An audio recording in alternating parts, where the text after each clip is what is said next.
بسم اللہ الرحمن الرحیم نحمدہ ونصلی ونسلم علی رسولہ الکریم اما بعد فاعوذ باللہ من الشیطان الرجیم بسم اللہ الرحمن الرحیم قال النبی صلی اللہ تعالی علیہ وسلم من اعتکف یوما ایمانا واحتسابا غفر له ما تقدم من ذنبه وقال النبی صلی اللہ تعالی علیہ وسلم اعتکاف عشرہ کحجۃ وعمرتین او کما قال علیہ السلام۔ حضرات محترم، رمضان المبارک کا مہینہ بہت ہی بابرکت مہینہ ہے۔ اس مبارک مہینے میں اللہ رب العزت کی جانب سے بے شمار رحمتیں، عنایتیں، شفقتیں، محبتیں لمحہ بلمحہ بارش کی طرح امت مسلمہ پر برستی ہیں۔ رمضان المبارک کے عبادات کے اندر سے، اعمال کے اعتبار سے ایک بہت ہی بڑا عمل اور بہت بڑی عبادت جو ہے وہ ایک اعتکاف کی عبادت ہے۔ آج کی مجلس میں، آج کے درس میں، آج کی ویڈیو کلپ کے اندر آپ حضرات کے سامنے اعتکاف کے وہ فضائل جو آپ کے اور میرے پیارے حبیب صلی اللہ تعالی علیہ وسلم نے اپنی زبان مبارکہ سے، اپنے عمل سے آپ تک اور مجھ تک پہنچوائے ہیں، وہ بیان کرنا مقصود ہے۔ غور کیجئے گا، بخاری شریف حدیث مبارکہ کی معتبر ترین کتاب ہے۔ بخاری شریف کے اندر روایت مذکور ہے، اما عائشہ صدیقہ رضی اللہ تعالی عنہ فرماتی ہیں کہ آقا مدنی کریم صلی اللہ تعالی علیہ وسلم اپنی زندگی کے اندر ہمیشہ رمضان المبارک کے آخری عشرے کا اعتکاف کرتے رہے۔ اپنی وفات کے وقت تک آپ کے دنیا سے پردہ فرما لینے کے بعد ازواج مطہرات نے اعتکاف کرنا شروع کر دیا تھا۔ اسی طرح ایک دوسری حدیث مبارکہ کے اندر آقا مدنی کریم صلی اللہ علیہ وسلم فرماتے ہیں، جس نے اعتکاف کیا نا رمضان المبارک کے آخری عشرے کا، اس کا ثواب ایسے ہے، یہ اعتکاف کرنا ایسے ہے جیسا کہ اس نے 2 حج اور 2 عمرے کیے ہوں۔ اندازہ کیجئے ایک حج کرنا زندگی کے اندر کتنا مشکل ترین کام ہے۔ اللہ رب العزت جس کو توفیق دے دیں، اللہ رب العزت جس کو عمرہ کرنے کی توفیق دے دیں، اس کے تو وارے نیارے ہو جاتے ہیں۔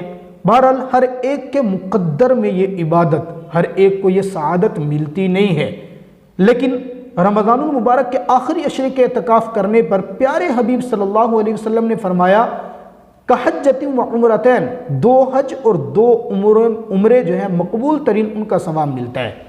اسی طرح ایک حدیث مبارکہ کے اندر آقا مدنی کریم صلی اللہ علیہ وسلم فرماتے ہیں، جس نے 1 دن کا اعتکاف کیا، من اعتکف یوما ابتغاء لوجہ اللہ تعالی، جس نے 1 دن کا اعتکاف اللہ کی رضا کو چاہنے کے لیے کر لیا، میرا اللہ اس کے درمیان اور جہنم کے درمیان 3 خندقوں کا فاصلہ قائم کرتے ہیں۔ پھر پوچھا گیا، یا رسول اللہ 1 خندق کتنی بڑی ہے؟ آقا فرماتے ہیں 1 خندق اتنی بڑی ہے کہ جتنا کہ زمین اور آسمان کے درمیان کا فاصلہ۔ اندازہ کیجئے 1 دن کا اعتکاف کرنے سے اتنا زیادہ دور میرا اللہ جہنم سے کر دیتا ہے۔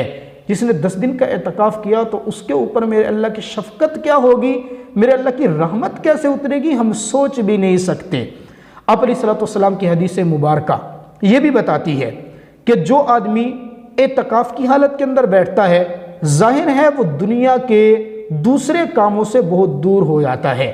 آپ علیہ السلام کی حدیث مبارکہ میں واضح طور پر ہے، فرمایا المعتکف هو یعکف الذنوب وَيُجْرَى لَهُ مِنَ الْحَسَنَاتِ كَعَامِلِ الْحَسَنَاتِ۔ اعتکاف کرنے والے کو 2 فائدے ملتے ہیں۔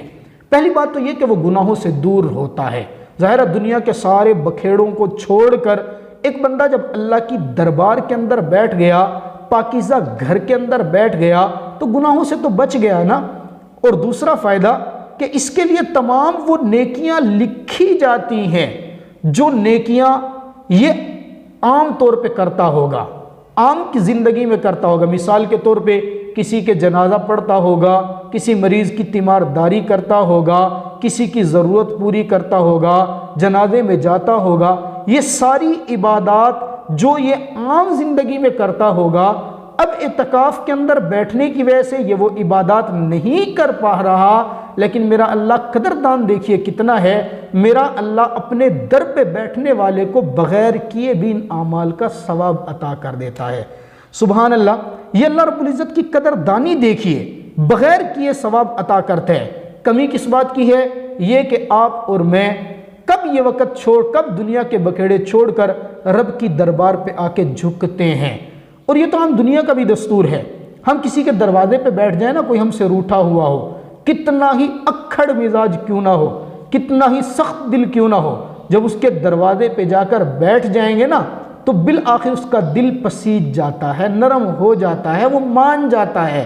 اس احکم الحاکمین کے کیا کہنے، جو ہر وقت اپنے بندوں سے 70 ماؤں سے زیادہ پیار کرتا ہے، جب ہم اس کے دروازے پر جا کر بیٹھیں گے اور اس کے دربار کے اندر جا کے جھکیں گے، رب کعبہ کی قسم، آپ کے اور میرے جھکنے میں، آپ کے اور میرے جانے میں دیر ہو سکتی ہے، لیکن اس رب ذوالجلال کے معاف کرنے میں، رحمت کے دریا بہانے میں دیر نہیں ہو سکتی۔ باقی اللہ رب العزت ہم سب کو یہ عبادت کرنے کی توفیق عطا فرمائے۔ پھر ایک تو ہے کہ مستقل کوئی آدمی رمضان کے آخری عشرے کا اعتکاف کرے، یہ نہ بھی کر سکے، کم از کم اتنا ضرور کر لے کہ جب بھی نماز پڑھنے کے لیے مسجد جانا ہے، مسجد کے اندر سنت کے مطابق داخل ہو، اور داخل ہوتے وقت نیت کر لے، نویت الاعتکاف ما دمت فی المسجد، اللہ میں جب تک مسجد کے اندر ہوں اس وقت تک اعتکاف کی نیت کرتا ہوں۔ یقین جانیے کہ اگر ہم یہ نفلی اعتکاف کی بھی نیت کریں گے، کبھی یقین ہے کہ وہ میرا اللہ اس پر بھی بے شمار ہمیں شفقتیں، رحمتیں اور عنایتیں عطا فرمائے گا۔ دعا ہے اللہ رب العزت آپ کو اور مجھے یہ نیک اعمال کرنے کی توفیق عطا فرمائے۔ بسم اللہ الرحمن